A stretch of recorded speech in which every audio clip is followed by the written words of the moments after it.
MP HC grants protection to teen live in couple but advises caution। क्या अर्थ हुआ जी? MP MP मतलब मध्य प्रदेश।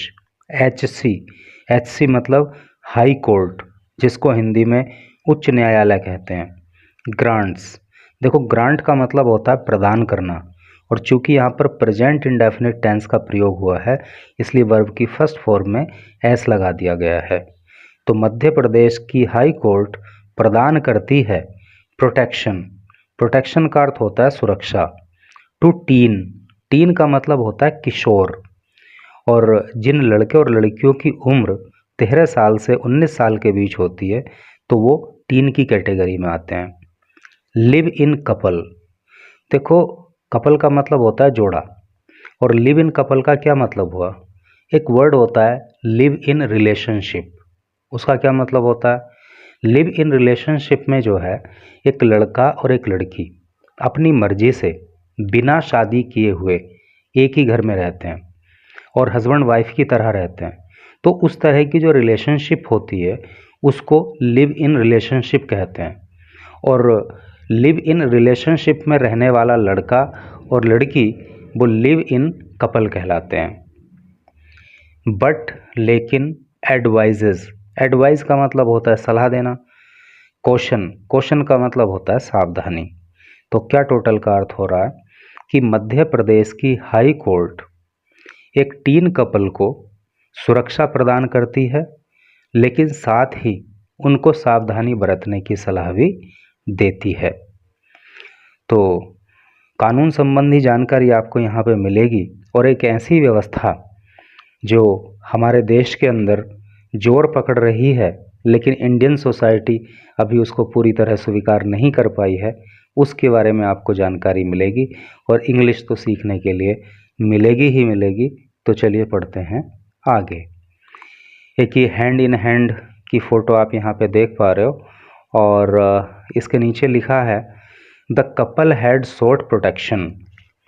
इस couple ने, इस जोड़े ने हैड शॉर्ट प्रोटेक्शन। देखिए हेड आ गया है और शॉर्ट, एक वर्ड होता है सीक, जिसका मतलब होता है खोजना, चाहना, तलाश करना, उसी की थर्ड फॉर्म शॉर्ट होती है। तो the couple had short protection, इस कपल ने सुरक्षा की मांग की थी। फियरिंग, डरते हुए, अर्थात इस कपल को डर था। अनटूवर्ड एक्शन, अनटूवर्ड एक्शन का मतलब होता है अनचाही कार्यवाही, कोई ऐसा काम जो अनचाहा हो, अनुचित हो। बाय वुमेन्स फैमिली, उस महिला के परिवार के द्वारा। क्या मतलब हो रहा है कि ये जो कपल है, अर्थात ये जो लड़का लड़की है, तो इनको डर था कि कहीं उनके परिवार की तरफ से कुछ अनुचित काम ना कर दिया जाए, इसलिए उन्होंने सुरक्षा की मांग की थी। तो अब चलिए इधर मेन न्यूज पे आइए। Indore, while granting protection to a live in couple, while जबकि, ग्रांटिंग प्रदान करते हुए, प्रोटेक्शन सुरक्षा, to a live in couple एक लिव इन कपल को सुरक्षा प्रदान करते हुए, बोथ 19 ईयर ओल्ड्स, और दोनों के दोनों जो है 19 साल की उम्र के हैं, अर्थात लड़की भी और लड़का भी, दोनों की उम्र 19 साल है। मध्य प्रदेश हाई कोर्ट, मध्य प्रदेश की जो हाई कोर्ट है, added a word of caution, उसने एक वर्ड और भी जोड़ दिया कॉशन का, सावधानी का, अर्थात सावधानी बरतने की बात भी कही। अबाउट, बारे में, द हार्डशिप्स, हार्डशिप का मतलब होता है कठिनाइयाँ, एंड कॉम्प्लिकेशंस, और कॉम्प्लिकेशन का मतलब होता है जटिलताएं। ठीक है, तो ये दोनों वर्ड आपको याद होने चाहिए। हार्डशिप्स, हार्डशिप मतलब परेशानी, और कॉम्प्लिकेशन मतलब जटिलताएं।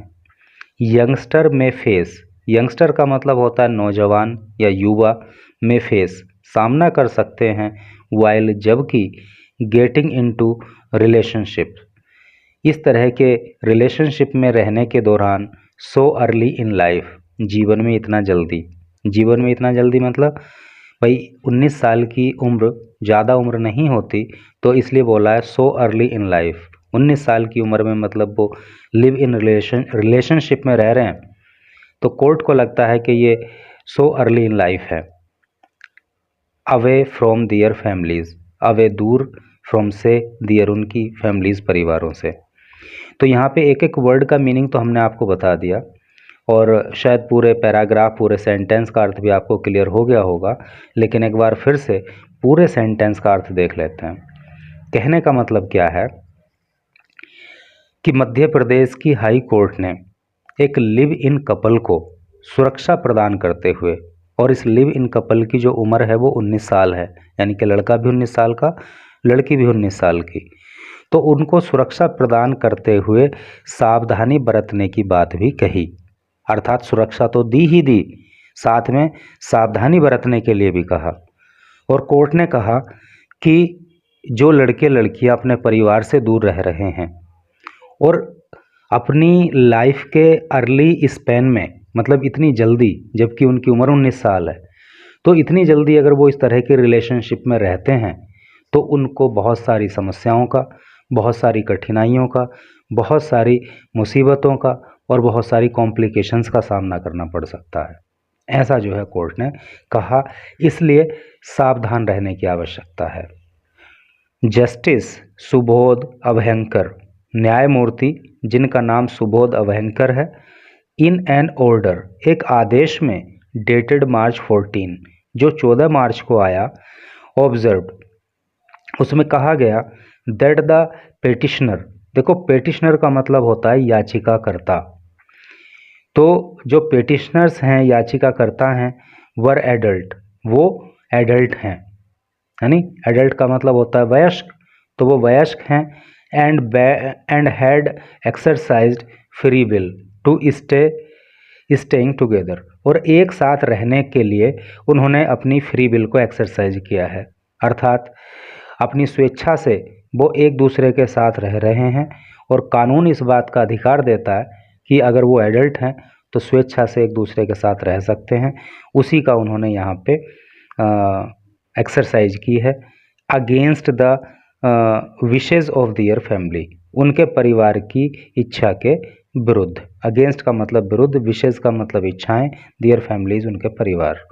तो बात समझ में आ गई ना कि 14 मार्च को जो न्यायमूर्ति सुबोध अभयंकर ने आदेश जारी किया, तो उसमें कहा गया है कि जो ये याचिकाकर्ता हैं, अर्थात ये लड़का और ये लड़की दोनों ही एडल्ट हैं और अपने परिवारों की इच्छा के खिलाफ ये एक दूसरे के साथ रह रहे हैं, क्योंकि ये स्वेच्छा से रह रहे हैं, इनको ये अधिकार है कि चाहें तो स्वेच्छा से एक दूसरे के साथ रह रहे हैं, और उसी के चलते ये लिव इन रिलेशनशिप में हैं। The couple residents of MP's Khargone 130 kilometre from Indore, तो ये जो कपल है, अर्थात ये जो जोड़ा है, तो ये मध्य प्रदेश के खारगांव का रहने वाला है, यानी कि दोनों लड़के लड़कियां मध्य प्रदेश के खारगांव के रहने वाले हैं, और जो खारगांव है वो इंदौर से 130 किलोमीटर की दूरी पर है। हैड सोट प्रोटेक्शन, तो इन्होंने सुरक्षा की मांग की थी। यहाँ पर पास्ट परफेक्ट टेंस का प्रयोग हुआ है, ठीक है, हैड आ गया है, वर्ब की थर्ड फॉर्म आ गई है। तो इन्होंने सुरक्षा की मांग की थी, फियरिंग, क्योंकि इनको डर था, अनटूवर्ड एक्शन, किसी अनचाही घटना का, अनुचित घटना का, अनुचित कार्यवाही का, by the families, by the women's families, उस महिला के परिवार वालों के द्वारा, ठीक है। तो ये कपल जो है वो मध्य प्रदेश के खारगांव का रहने वाला है, और इनको डर था कि महिला के परिवार वालों की तरफ से कुछ अनचाही घटना को अंजाम दिया जा सकता है, इसीलिए इन्होंने सुरक्षा की मांग की थी। The government advocate opposed the plea, government advocate मतलब सरकारी वकील, ओपोज का मतलब होता है विरोध करना, तो सरकारी वकील ने विरोध किया। द प्ली, प्ली का मतलब होता है याचिका, तो सरकारी वकील ने इस याचिका का विरोध किया। आर्गिंग दैट द मैन, आर्ग का मतलब होता है तर्क देना या बहस करना, और सरकारी वकील ने तर्क दिया दैट द मैन, कि ये आदमी अर्थात ये लड़का, हैड नॉट अटेंड, प्राप्त नहीं कर चुका है। अटेन का मतलब होता है प्राप्त करना, अर्थात इस लड़के ने प्राप्त नहीं की है मैरिजेबल एज। मैरिजेबल एज का मतलब होता है शादी करने योग्य उम्र, क्योंकि भारत के कॉन्स्टिट्यूशन में ये प्रावधान है कि लड़की की उम्र जो है 18 साल और लड़के की उम्र 21 साल शादी के टाइम पे होनी चाहिए, तभी उसको मैरिजेबल एज कहा जाएगा। तो लड़की तो ऑलरेडी 18 प्लस है, बट लड़का अभी अंडर 21 है, यानी कि लड़के ने अभी मैरिजेबल एज अटेन नहीं की है, ऐसा सरकारी वकील का कहना था। एंड इफ़, और यदि प्रोटेक्शन वर ग्रांटेड, और अगर सुरक्षा उसको दे दी जाती है, it would not be in the larger interest of society. Larger का मतलब बड़ा और इंटरेस्ट का मतलब हित और सोसाइटी का मतलब समाज, तो ये समाज के हित में नहीं होगा। एंड वुड प्रमोट, प्रमोट का मतलब होता है बढ़ावा देना, और ये बढ़ावा देगा प्रोमिस्क्यूसनेस। प्रोमिस्क्यूसनेस का मतलब होता है कामुकता, और इससे कामुकता को बढ़ावा मिलेगा, क्योंकि एक मैसेज आएगा कि अगर ऐसा कर लेते हैं तो कोर्ट प्रोटेक्शन दे देती है और डरने की कोई ज़रूरत नहीं है। ऐसा जो है सरकारी वकील का तर्क था। The HC directed police, HC मतलब हाई कोर्ट अर्थात उच्च न्यायालय, तो उच्च न्यायालय ने पुलिस को निर्देश दिया, डायरेक्ट का मतलब निर्देश देना, to ensure the couple's protection. Ensure का मतलब होता है सुनिश्चित करना कपल की प्रोटेक्शन को, लेकिन जो हाई कोर्ट है उसने पुलिस को ये निर्देश दिया कि इस कपल की सुरक्षा को सुनिश्चित किया जाए। नोटिंग, और कहा this court is inclined. Inclined का मतलब होता है इच्छुक, और कहा कि ये जो कोर्ट है ना, ये जो अदालत है वो इच्छुक है टू अलाउ, अनुमति देने के लिए, द प्रेजेंट पिटीशन, जो फिलहाल वर्तमान में जो पिटीशन लगाई गई है, जो याचिका लगाई गई है, अर्थात कहा गया कि ये कोर्ट इस याचिका पर सुनवाई करने के लिए तैयार है, इसको स्वीकार करती है, अनुमति देती है इस पर। As he is a major, चूँकि वो लड़का मेजर है, माइनर होता है एक वर्ड, एक मेजर होता है, वो लड़का जो है मेजर है। And is entitled to reside as per his own will. And is entitled, और वो एंटाइटल्ड है, उसको अधिकार है, टू रिजाइड, रिजाइड का मतलब होता है रहना, रहने का, एज पर अनुसार, हिज ओन विल, अपनी स्वयं की विल के। विल का मतलब यहाँ पे है इच्छा, यहाँ पे गा गी गे से नहीं है, बल्कि विल का मतलब है इच्छा। तो कोर्ट का कहना है कि लड़का मेजर है और वो अपनी इच्छा से जिसके साथ रहना चाहे उसके साथ रहने का अधिकारी है। And if he so decides, और अगर वो ऐसा तय करता है, अगर वो ऐसा निर्णय लेता है, अर्थात किसी के साथ रहने का निर्णय लेता है, तो his choice needs to be protected from external forces. तो जो एक्सटर्नल का मतलब बाहरी, फोर्सेस का मतलब ताकत, तो जो बाहरी ताकतें हैं उनसे उसकी चॉइस को प्रोटेक्ट करने की आवश्यकता है। यानी कि जिसके साथ रहने की बात वो डिसाइड करता है, जिसको वो चुनता है, तो फिर उसको जो है बाहरी ताकतों से सुरक्षा प्रदान करने की ज़रूरत है। जस्टिस अभयंकर एडेड, न्यायमूर्ति अभयंकर ने कहा, हैविंग हेल्ड सो, ऐसा करके अर्थात इनको सुरक्षा प्रदान करके, this court must record its concern on the choice youngster are making these days. देखिए, court must record its concern, concern का मतलब होता है चिंता, ठीक है, यंगस्टर का मतलब युवा, आर मेकिंग दीज डेज, इन दिनों कर रहे हैं। क्या टोटल का मतलब हो रहा है कि न्यायमूर्ति अभयंकर ने कहा कि इनको सुरक्षा तो हम प्रदान कर रहे हैं, लेकिन साथ ही साथ जिस तरह की चॉइसेस आजकल युवा कर रहे हैं, युवा बना रहे हैं, तो उन पर भी चिंता करने की आवश्यकता है। ऑल्दो, यद्यपि, there is much to ponder over this subject. Although, यद्यपि, देयर इज़, वहाँ है, मच और अधिक, टू पॉन्डर, पॉन्डर का मतलब होता है विचार करना, ओवर द सब्जेक्ट, इस विषय पर। हालांकि इस विषय पर अभी और भी विचार करना बाकी है। इट मस्ट बी रिमेंबर्ड, ये याद रहना चाहिए। देखो, एक वर्ड होता है शुड, एक होता है मस्ट। तो यहाँ पे इसको हम ऐसे भी लिख सकते थे, it must be, it should be remembered, लेकिन लिखा है इट मस्ट बी रिमेंबर्ड। क्या अंतर है? देखिए, जब शुड की बात आती है ना, तो शुड का मतलब भी चाहिए होता है और मस्ट का मतलब भी चाहिए होता है। लेकिन शुड जहाँ पे यूज हो जाता है, तो वहाँ पे जब चाहिए वर्ड होता है तो उस पर बहुत ज़्यादा जोर नहीं दिया जाता, यानी कि वो काम उतना ज़रूरी नहीं होता। लेकिन जब मस्ट आ जाता है तो वो काम करना चाहिएगा तो चाहिए ही गा, यानी कि यहाँ पे बाध्यता हो जाती है। तो इट मस्ट बी रिमेंबर्ड, ये याद रखना चाहिएगा, है नहीं, यानी कि ये याद रखना होगा दैट इवन दो, कि यद्यपि सर्टेन राइट्स, कि कुछ अधिकार हैव बीन कन्फर्ड, प्रदान किए गए हैं। कन्फर का मतलब प्रदान करना, कि कुछ अधिकार प्रदान किए गए हैं बाय द कॉन्स्टिट्यूशन, संविधान के द्वारा।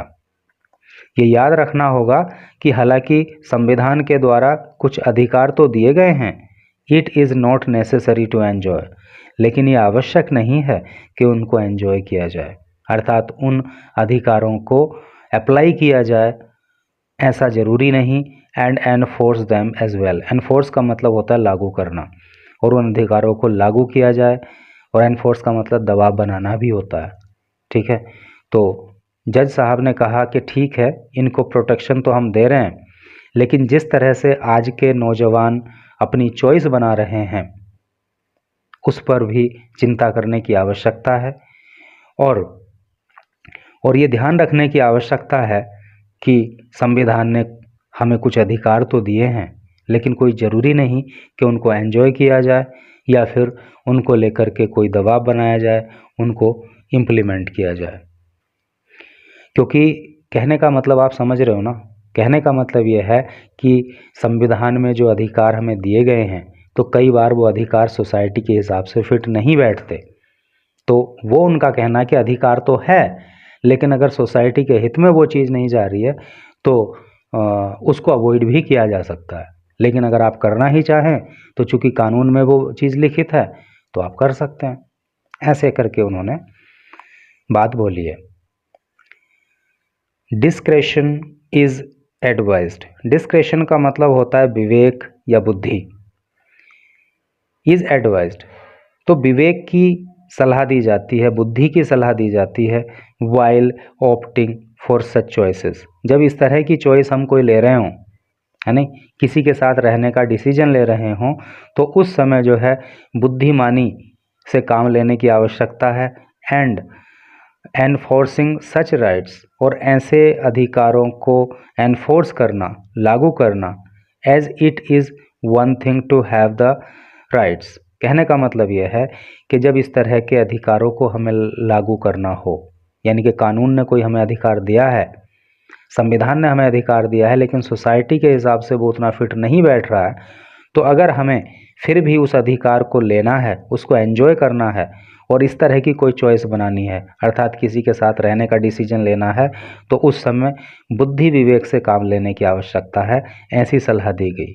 As it is one thing to have the rights, as, क्योंकि या चूंकि, इट इज़ वन थिंग, ये अलग बात है, टू हैव द राइट, अधिकार रखना, and other to enforce them, और उनको लागू करना एक अलग बात है। जस्टिस अभयंकर एडेड, तो न्यायमूर्ति अभयंकर ने कहा कि हमारे पास अधिकार होना एक अलग बात है, लेकिन उनको एंजॉय करना, उनका इम्प्लीमेंटेशन करना, वो एक अलग बात है। तो इस तरह से करके ये न्यूज़ थी। मैंने बहुत डिटेल में और गहराई के साथ इसको समझाने का आपको प्रयास किया, एंड आई थिंक कि डेफिनेटली आपको समझ में आई होगी न्यूज़। तो थैंक्स फॉर रीडिंग दिस।